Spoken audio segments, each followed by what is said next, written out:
Hi there, my name's Jim, this is my shed and you're welcome to it.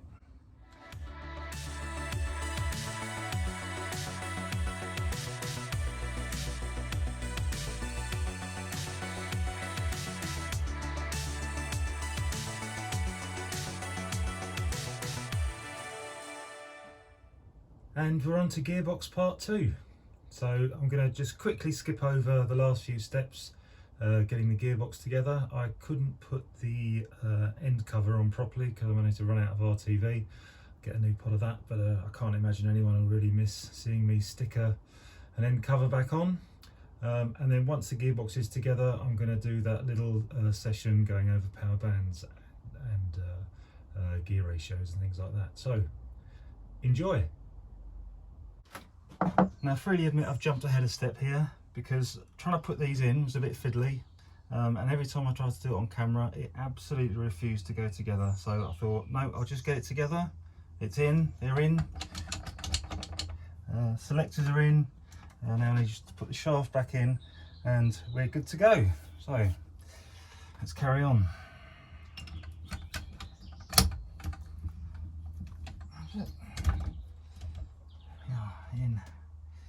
In, really good. Right, then in goes reverse.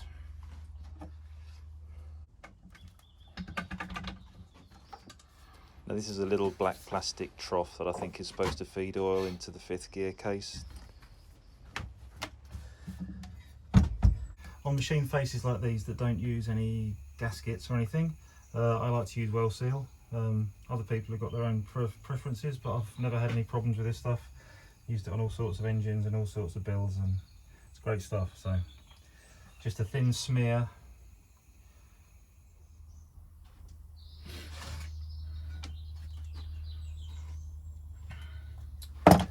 One bit I nearly forgot, which would have been very amusing: 5th gear selector shaft.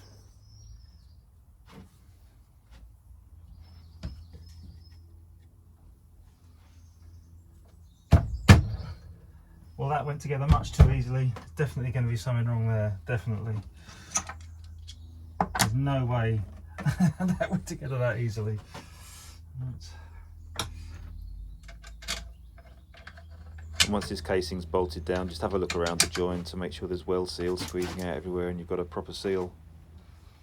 Now the bearings in the input shaft need a thou preload, and the way that Peugeot say you should do it is to physically measure the gap between the end bearing race and the face where it bolts up, and then you need to figure out what size shim you need.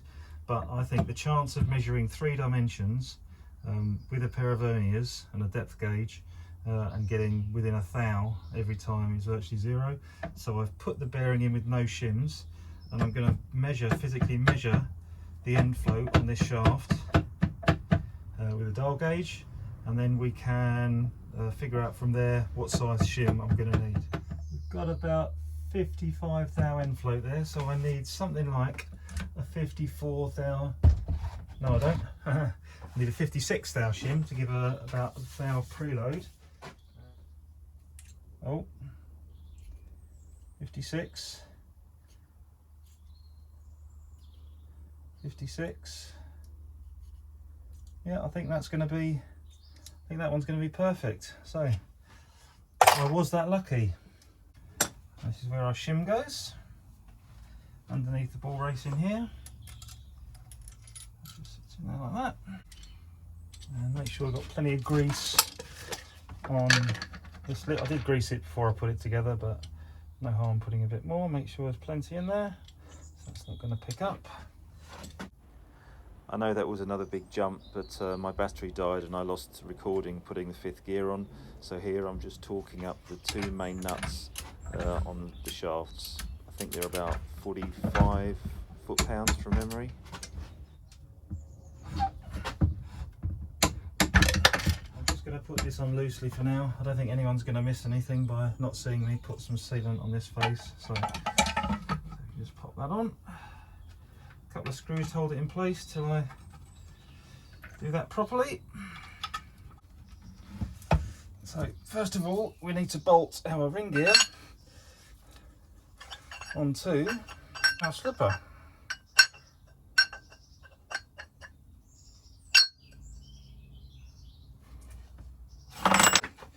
And for these, we're going to use high strength Loctite. So drip on each.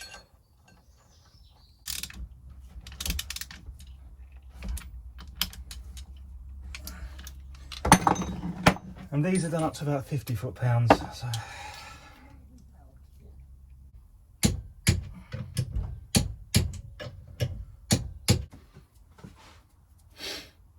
So here we're just making sure the bearing race is all clean and lubricated, and the bearings sitting properly in the casing as we fit the final drive. And again, using weld seal on the face where the diff cover bolts onto the main casing.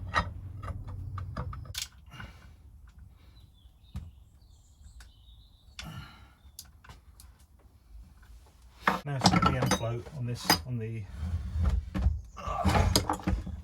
differential bearings. So I've got to make sure that's sat right down. And now this time I am going to measure it. Somewhere between 380 and 385, and this is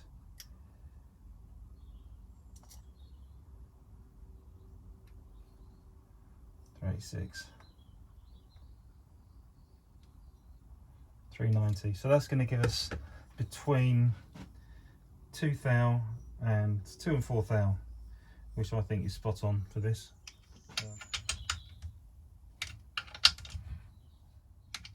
And there we have it, all built up. First job down.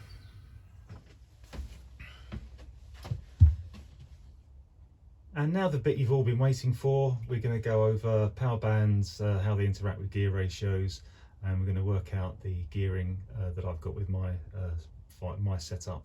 First point, the glasses. They're not an attempt to make myself look more intelligent.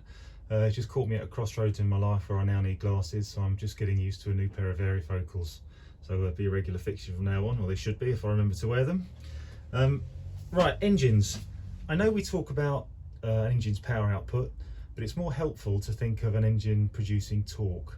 And torque is the actual turning force that's coming out of the crank, so how hard the engine is turning, and that goes through your gearbox and does the actual work of moving the car. Now the power is just the torque times the speed the engine's going at.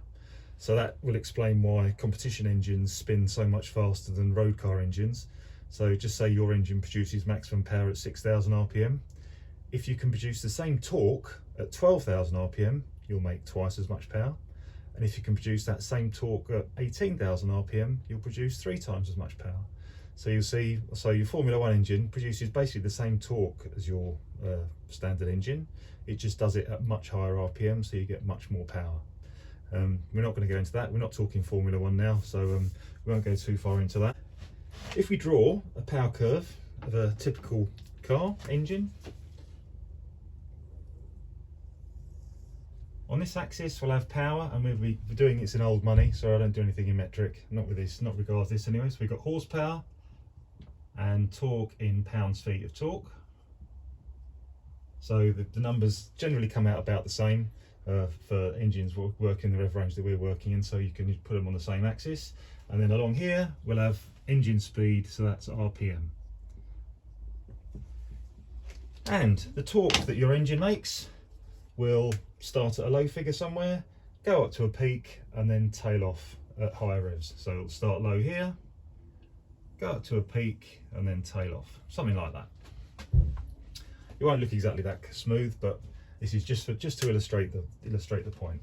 So there'll be a definite peak, so peak torque at a given engine speed. Okay.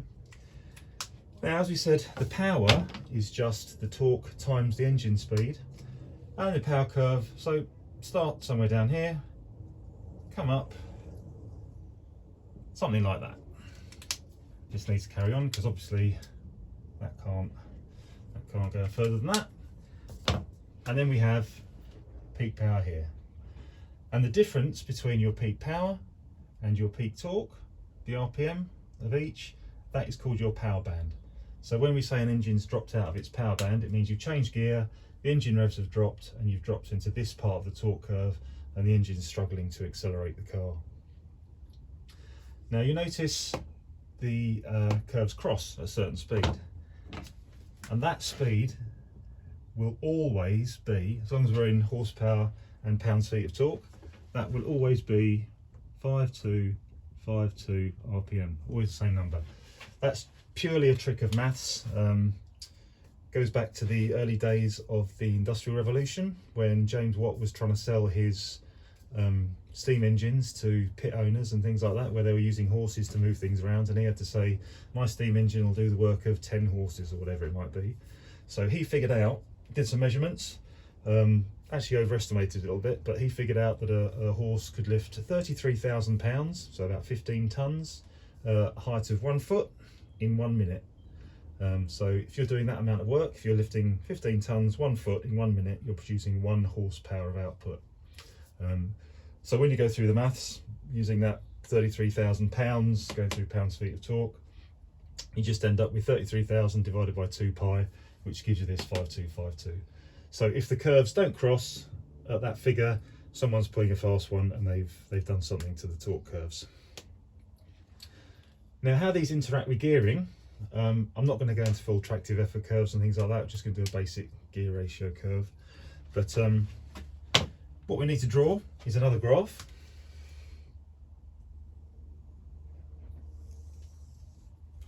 And on this one, we've got engine speed here, so we've got RPM.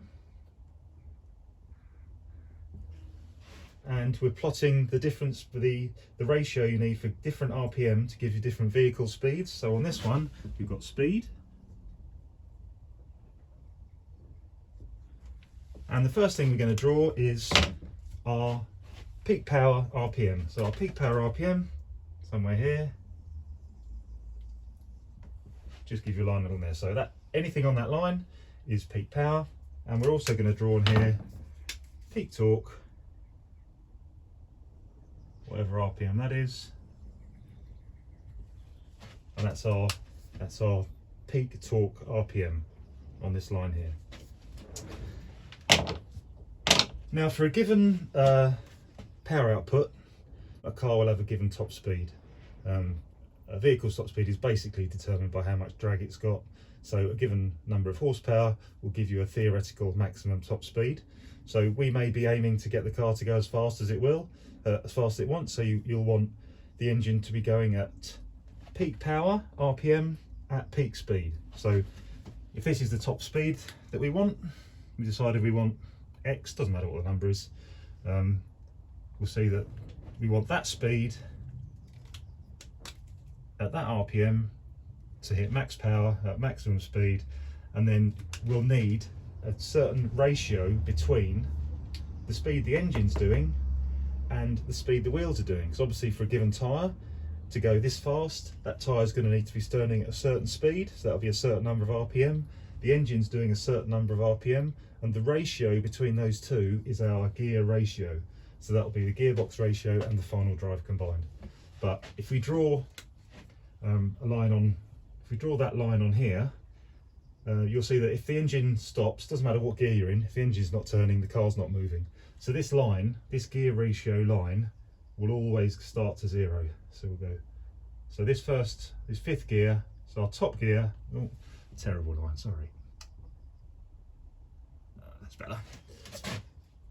So this line is our 5th gear ratio, will give us maximum speed, maximum power, and then you see we said earlier that when we change gear, we don't want to drop below peak torque. So our revs never want to drop below this line. For best performance, we're talking now, purely for performance. So we want to change, so when 5th gear, so when the speed drops down to this peak torque RPM, we want to change to 4th gear. So we change to 4th gear. Do the same thing, 4th gear starts, if the engine stops, the vehicle stops, so it goes through this line. So we're on this line here. So our 4th gear will look something like that. So there's 5th gear ratio, this is our 4th gear ratio, and then we do the same thing. So we want to change, when we hit peak torque, we want to change gear into third gear, do the same thing, come down to 0, something like that, and then drop down to peak. So we got fifth, we're doing it for a 5 speed, so we've got fifth here, this will be 4th gear, this will be 3rd gear, this will be 2nd gear.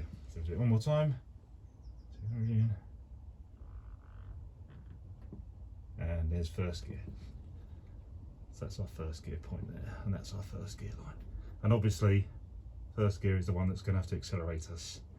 So start at nothing, accelerate up to peak power RPM, change in 2nd gear, accelerate, change into 3rd gear, down to peak torque, accelerate, change in 4th gear, accelerate, 5th gear, and then we just go all the way till the car's going as fast as it can possibly go, and that's your fifth gear.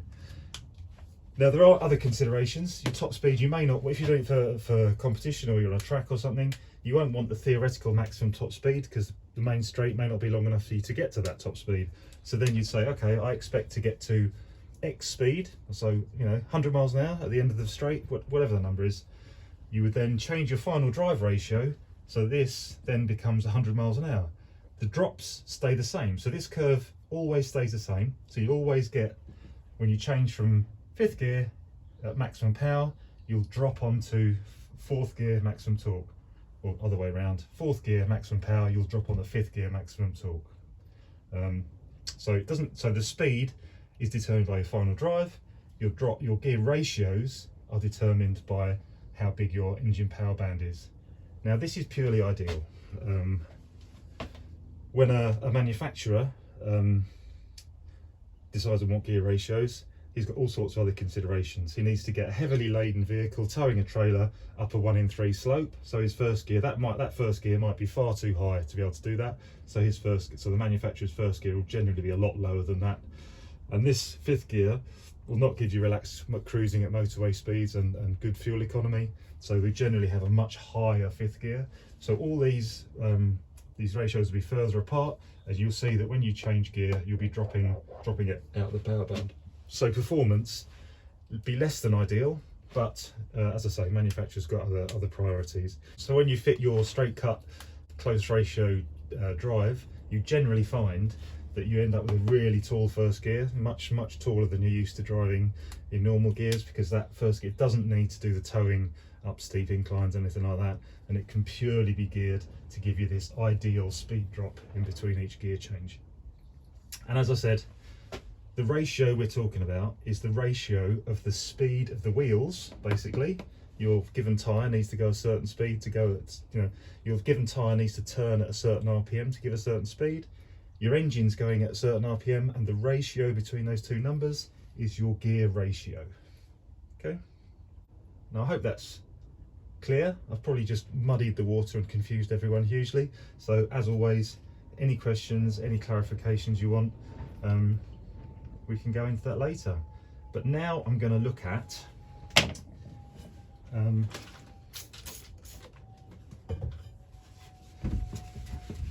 what the gearing will actually be on my car.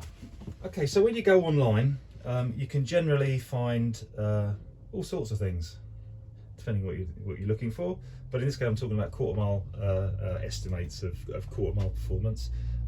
Lots of different ones give you the varying results in terms of elapsed time, so how long the quarter mile, but they are pretty consistent in terms of their answers they give you in terms of how fast. And when I put the numbers in for my car, they give me, they estimate that my quarter mile top speed will be in the order of 125 miles an hour.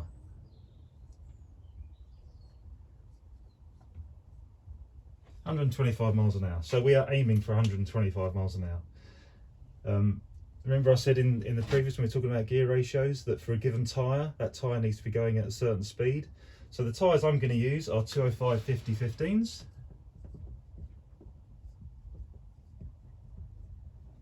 And to go a mile, they have to turn 874 times. So 874 revs per mile. Okay. So that size tyre has to spin 874 times to go 1 mile. When you work that out, that means that at 125 miles an hour, divide that by 60 because we want miles a minute, times 874 revs per mile, and that gives us a speed of 1,810, no it's not 20, 1,820 RPM. So if we want to go 125 miles an hour, our wheels need to be spinning at 1,820 RPM. Now to go back a little bit, remember I said that the top speed of a car is dictated by how much power it makes. So my Peugeot with 300 and some horsepower probably got a theoretical top speed of somewhere around 170 miles an hour.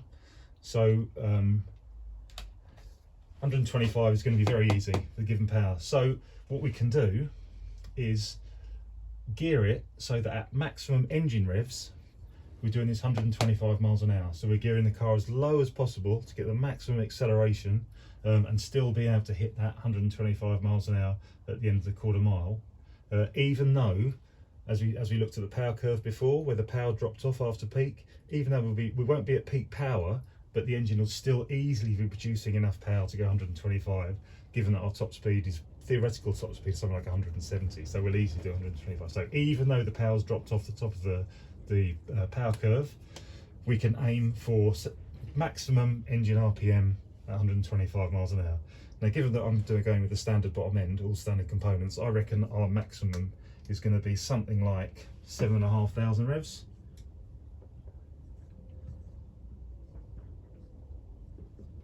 So our maximum engine speed is going to be something like 7,500, so we don't chuck a rod out the side or anything daft like that.